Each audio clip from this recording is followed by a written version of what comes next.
नमस्कार दोस्तों, आइए हम आज पढ़ते हैं स्मृति ग्रंथ के बारे में। और स्मृति ग्रंथ के हम सारे पॉइंटों को क्लियर करेंगे। और स्मृति ग्रंथ का विकास जो हुआ है वो धर्म सूत्र साहित्य से हुआ है। जो हमने सूत्रों को भी पढ़ाया था, सूत्र हमने 3 पढ़ाए थे, स्रोत सूत्र, गृह सूत्र और धर्म सूत्र। धर्म सूत्र से ही हमारी स्मृति ग्रंथि का हमारा उदय हुआ है। प्रमुख स्मृति ग्रंथ जो है वो मनुस्मृति, याज्ञवल्क्य, पराशरार, नारद, बृहस्पति, कात्यायन। हमारी जो प्रमुख स्मृति ग्रंथ हैं उनमें से सबसे प्राचीन जो है वो मनुस्मृति है। याज्ञवल्क्य, पराशर और नारद, बृहस्पति, कात्यायन। सबसे प्राचीन जो मनुस्मृति है जिसकी रचना 200 BC से लेकर 200 AD के मध्य में ही हुई है। 200 AD से लेकर 200 BC से लेकर 200 AD के मध्य ही हुई है। मनुस्मृति के टीकाकार यानी कि भाष्यकार जिन्होंने इसका भाषा संकलन किया है वो है हमारे मेघातिथि और भरूची, गोविंदराज, कुलूक भट्ट, ये टीकाकार लोग हैं। नारद है, उसमें हमारा एक छूट गया है गौतम विष्णु। देखो, प्रमुख स्मृति ग्रंथ जो हैं मनुस्मृति ग्रंथ, याज्ञवल्क्य स्मृति ग्रंथ, पराशर स्मृति ग्रंथ, नारद स्मृति ग्रंथ, बृहस्पति स्मृति ग्रंथ, कात्यायन स्मृति ग्रंथ, गौतम स्मृति ग्रंथ, विष्णु स्मृति ग्रंथ आदि। यानी कि इतने सारे हमारे मेन जो हैं वो स्मृति ग्रंथ हैं। अब आते हैं नारद एवं बृहस्पति। नारद स्मृति ग्रंथ और बृहस्पति स्मृति ग्रंथ गुप्त काल में लिखे गए हैं। किस काल में लिखे गए? गुप्त काल में लिखे गए। कात्यायन स्मृति ग्रंथ जो है गुप्तोत्तर काल में लिखा गया। गुप्तोत्तर काल में यानी कि सातवाहन वंश के शासनकाल में। गुप्त काल में जैसे श्री गुप्त इसके स्थापना थे, ये हम आगे गुप्त काल के बारे में पढ़ाएंगे। याज्ञवल्क्य और विष्णु स्मृति ग्रंथ जो है मौर्योत्तर काल में लिखे गए, यानी कि मौर्योत्तर काल में, है ना।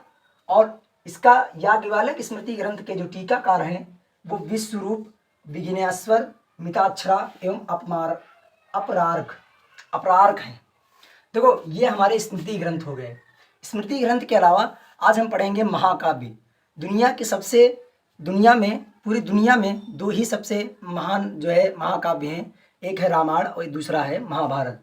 महाभारत दुनिया का सबसे बड़ा महाकाव्य है।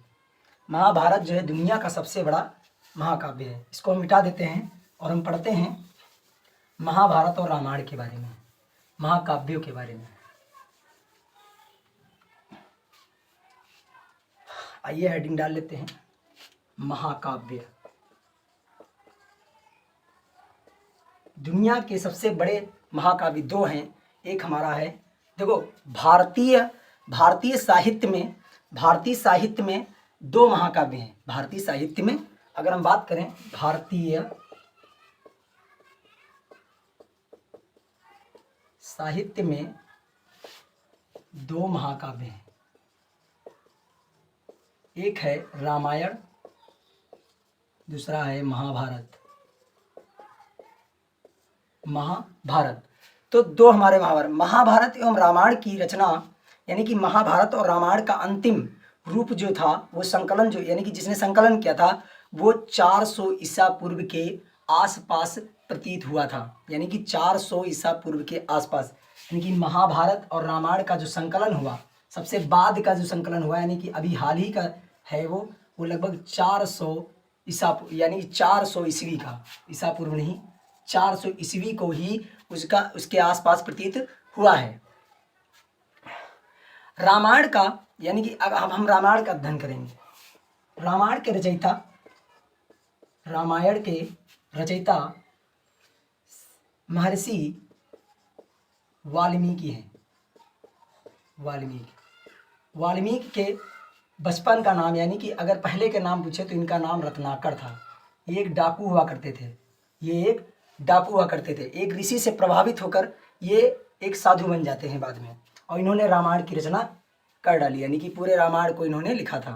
प्रारंभ में रामायण में मंत्र जो थे, यानी कि प्रारंभिक समय में जब ये लिखी गई थी तो इसमें जो मंत्र थे वो 6000 श्लोकों में लिखे हुए थे। 6000 श्लोक थे, ठीक है। बाद में यानी कि वर्तमान समय में अगर बात करें हम, अगर हम वर्तमान समय की बात करें, वर्तमान समय की अगर बात करें तो इसमें 24,000 श्लोक हो गए हैं। कितने हो गए हैं? 24,000 श्लोक हो गए हैं। और इसमें कुल 7 भाग हैं। कितने? 7 भाग। पहला हम भाग लिखे दे रहे हैं। पहला हमारा बालकांड, दूसरा हमारा बालकांड के बाद अयोध्या कांड, अयोध्या भाग आता है दूसरा। अयोध्या के बाद आता है अरण्यक, अरण्यक के बाद आता है किष्किंधा,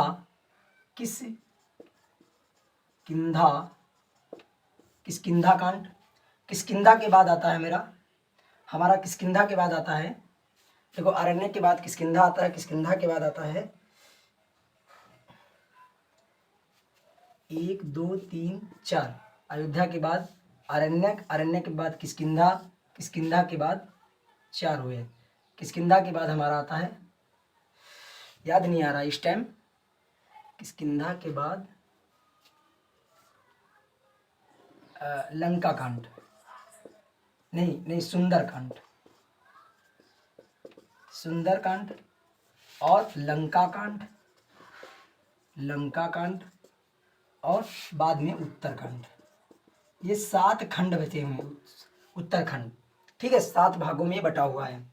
अब हम पढ़ते हैं, यानी कि रामायण की अगर बात करें, रामायण का भारत के बाहर सबसे पहले जो अनुवाद हुआ था वो चीनियों ने किया था। यानी कि अगर उसका देखो रामायण का जो साक्ष्य है, यानी कि इसका जो संकलन किया गया, यानी कि सबसे पहली बार जो अगर विदेश की बात करें तो इसका सबसे पहली बार चीन ने जो है अनुवाद किया था। किसने किया था? चीनी भाषा में, मतलब चीनी भाषा में इसका अनुवाद, बाहरी देशों में चीनी भाषा में इसका अनुवाद मिलता है। रामायण की रचना 5वीं सदी में हुई थी। रामायण की रचना जो हुई थी वो 5वीं सदी में हुई थी। कब हुई थी? 5वीं सदी में हुई थी। हमारा ये रामायण का पूरा थोड़ा हो चुका है। अब रामायण के हम श्लोक थोड़ी ना पढ़ा सकते हैं, लेकिन अब हम पढ़ेंगे महाभारत। अब हम पढ़ेंगे महाभारत के बारे में। महाभारत के रचनाकार कृष्णदेवपायन वेदव्यास जी हैं। कृष्णदेवपायन वेदव्यास जी हैं। ये महाभारत जो है दुनिया का सबसे बड़ा महाकाव्य है। महाभारत पढ़ेंगे। महाभारत जो है दुनिया का सबसे पुराना, यानी कि दुनिया का सबसे बड़ा महाकाव्य माना जाता है। इसमें 8800 श्लोक थे वर्तमान समय में, लेकिन जब वर्तमान में नहीं, जब ये शुरुआत में लिखा गया था, यानी कि प्रारंभिक समय में अगर हम बात करें तो प्रारंभिक समय में इतने श्लोक थे, 8800 श्लोक। तब इसको जय संहिता कहा जाता था। क्या कहा जाता था? जय संहिता इसको कहते थे। क्या कहते थे? जय संहिता। बाद में श्लोकों की संख्या जब बढ़ गई, यानी कि बाद में जब श्लोकों की संख्या बढ़ गई तो 24,000 हो गई। कितनी होगी? बाद में श्लोकों की संख्या 24,000 हो गई। 24,000 हो गई। ठीक है, 24,000 हो गई। तब इसको भारत के नाम से जाना गया। जब ये 24,000 संख्या हो गई तब इसको भारत के नाम से जाना गया, यानी कि इसको भारत कहा जाने लगा। क्या कहा जाने लगा? भारत कहा जाने लगा। महाभारत जो हमारा है ये 18 पर्वों में बटा हुआ है। महाभारत 18 पर्वों में बटा हुआ है। महाभारत का युद्ध जो है 18 दिन चला था। कितने दिन चला था? 18 दिन। और ये 18 पर्वों में ही बटा है। महाभारत जो कालखंड यानी कि खंड बटे हुए हैं वो जो है 18 पर्वों में बटे हुए हैं। अगर हम वर्तमान समय की बात करें, यानी कि वर्तमान समय की अगर बात करें तो इसमें लगभग 1000 श्लोक हैं, यानी कि 10,000 श्लोक हैं। वर्तमान समय की अगर बात करें तो इसमें 10,000 श्लोक हैं। तब इसको सत्र संहिता कहा गया। सत्र संहिता।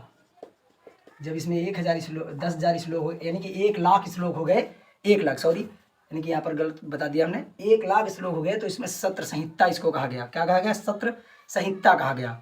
महाभारत का पहला उल्लेख, अब हम बात करेंगे महाभारत का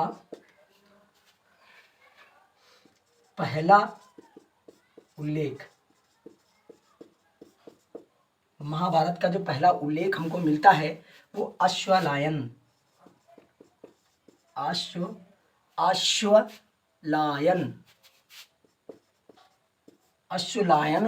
ग्रह सूत्र में मिलता है। अश्वलायन के ग्रह सूत्र में मिलता है। किसमें मिलता है? गृह सूत्र में मिलता है। देखो अभी हमने पढ़ाया था सूत्र साहित्य। सूत्र साहित्य को यानी कि सूत्र साहित्य जो है हमारे 3 प्रकार से बढ़ते हैं, स्रोत सूत्र, गृह सूत्र और धार्मिक सूत्र, धर्म सूत्र हमने पढ़ाया था। देखो ईश्वर की भक्ति करने के लिए, ईश्वर की जो भक्ति की जाती है उसमें मेन हमारा होता है कर्म। जितने अच्छे आपके कर्म होंगे उतनी ही कर्म और ज्ञान, ज्ञान कर्म और भक्ति, ज्ञान कर्म और भक्ति, यही जीवन के 3 आधार हैं। क्या है? जीवन के 3 आधार माने जाते। यही हमारे ईश्वर को पाने की एक युक्ति होती थी। जो व्यक्ति ज्ञान पाता है, अपने कर्मों पर चलता है यानी कि कर्म अच्छे करता है, भक्ति करता है, उसी को ईश्वर पाने की युक्ति कहा गया, यानी कि यही एक मार्ग है जो ईश्वर को पा लिया जाता है। श्रीमद् भागवत गीता यानी कि भीष्म पर्व में देखो श्रीमद् भगवत गीता के भीष्म पर्व में देखो श्रीमद् भगवत गीता जो दी हुई है वो महाभारत के भीष्म पर्व में दी हुई है। देखो 18 पर्वों में से एक भीष्म पर्व है। भीष्म पर्व में इसका गीता का सार लिखा हुआ है। भीष्म पर्व में ही श्रीमद् भगवत गीता का उल्लेख है। ठीक है, इसमें ही उल्लेख किया गया। श्रीमद् भगवत गीता के चौथे अध्याय में, श्रीमद् भगवत गीता के चौथे अध्याय में, श्रीमद् भगवत गीता के चौथे अध्याय में अवतारवाद का उल्लेख है। किसका उल्लेख है? अवतारवाद का उल्लेख है, यानी कि विष्णु भगवान की जन्म से रिलेटेड, यानी कि अवतार से रिलेटेड बहुत सारी बातें हैं। देखो भक्ति, सबसे पहले अगर भक्ति करनी यानी कि कर्म करना है तो हमको सबसे पहले ज्ञान लेना होगा, यानी कि शिक्षा। ये हमारे वेद भी कहते हैं और बड़े से बड़े महाकाव्य भी, हमारे महाभारत में भी ये बात लिखी हुई है कि ज्ञान बहुत ज़रूरी है। आज के लिए इतना ही काफ़ी है। आगे नेक्स्ट क्लास में हम आगे पढ़ेंगे। थैंक यू, नमस्कार।